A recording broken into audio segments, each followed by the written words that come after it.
Something we haven't talked about yet is materialism. And where does this come in? Because it seems like it might kind of go alongside of this scientism, atheism.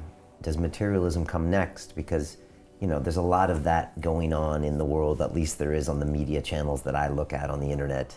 There seems to be a lot of this. What is your take on that? Well, materialism has two meanings. Firstly, it's a philosophical theory that became predominant among intellectuals in the late 19th century. And as a philosophical theory, it says the ultimate reality is matter. That's why it's called materialism. Matterism. Matter's the only reality, the ultimate reality.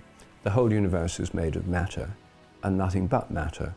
And the matter's unconscious, it works mechanically, it follows mathematical laws, is completely impersonal.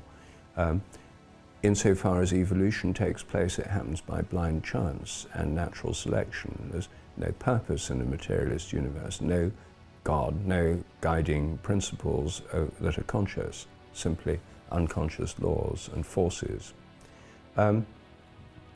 Well, that's the doctrine, and that became predominant within science in the late 19th century.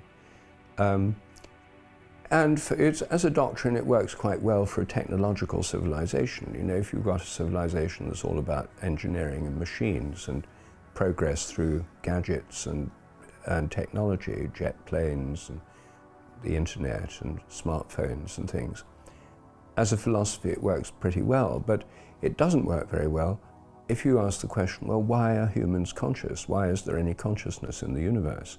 Because if nature is made of nothing but unconscious matter, how come we're conscious? And in the philosophy of mind, that is called the hard problem. The very existence of consciousness is a problem for materialism. It gets rid of God and angels and other forms of consciousness from the worldview, but it hasn't got rid of human consciousness. And some materialists pretend that we're not really conscious. Some pretend our consciousness is just an illusion. But that doesn't explain it, because illusion is a mode of consciousness. It's a really big problem in the very heart of science, and there's a lot of thinking about this going on at the moment. Consciousness studies are now a very big part of science. Yeah, where is that right now? How do you explain consciousness or define consciousness or prove it? Well, I'll come back to that, but I'll just deal with the second meaning of Yes. materialism. The second meaning, in like everyday speech, is where people say, oh, people are very materialistic if they just want to buy things and go to shopping malls and have stuff and are concerned about money and things.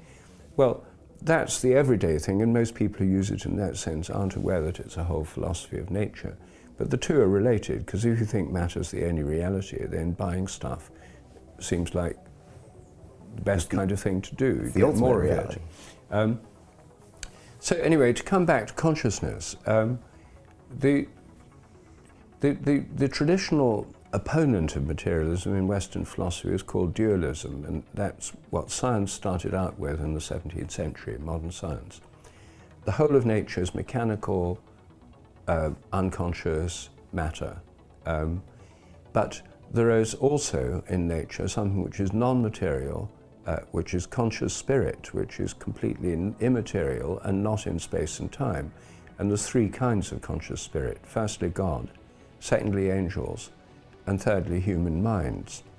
And so that view, which is called dualism or Cartesian dualism after Descartes, who was the first person to put it forward, a 17th century philosopher in France.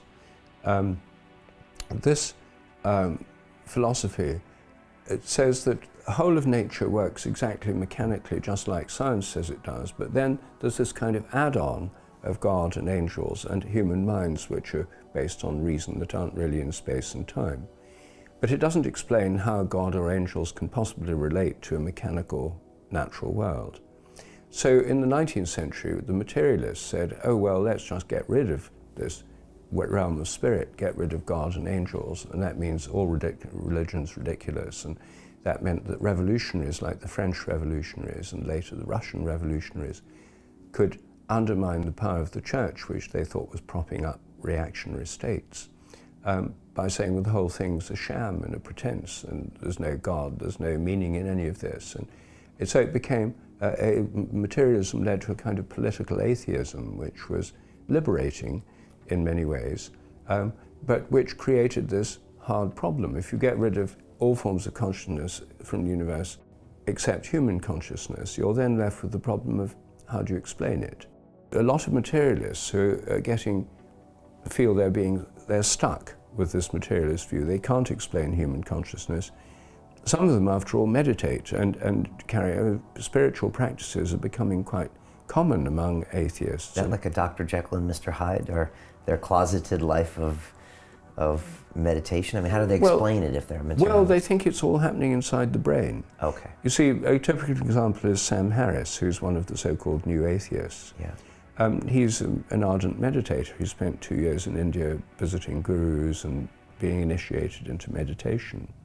And you disagree with him by him saying it's only mental and he's ignoring the spiritual? Yes. So quite a lot of atheists now meditate, and Sam Harris is one of them. And you think he needs to look at it differently?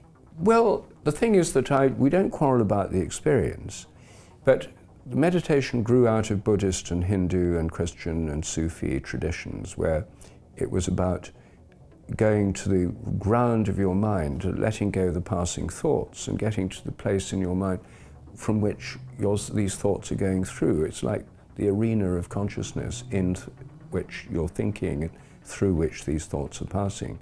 It's like stepping back. And then you realize there's something in your mind which is the basis of your consciousness. And that, in all traditional systems, is an aspect of God's consciousness. You're actually directly contacting the divine consciousness. Now, for atheists who meditate, they'd say, no, it's not that at all, it's just inside the brain. It's nothing but changes in nerve cells and nerve endings. Alpha waves, gamma waves. Neurotransmitters, dopamine levels, and so on. And you're not buying it. All these things do change in the brain. Right. And it's obviously hard to decide whether it's more or less than a greater consciousness or whether it's just the brain on the basis of meditation itself, because a lot of meditators are atheists, a lot of meditators do have a religious or spiritual view. Okay. I think there are other ways of looking at this picture. Where I think the difference becomes greatest is with prayer. Practically no atheists pray, according to recent surveys, which makes sense, because if you believe there's no consciousness beyond your brain, then there's nothing to pray to. Whereas all religions have prayer as part of them, the idea that our consciousness can relate to a greater consciousness than our own. And there are lots, in Britain about 1/3 of the population pray quite regularly, far more than actually go to church. I mean, it's a much more common practice than meditation as well. But there's where you get a real difference between prayer and meditation, because prayer can't just be inside your brain if it's going to be what it seems to be, namely a relationship with a greater form of consciousness.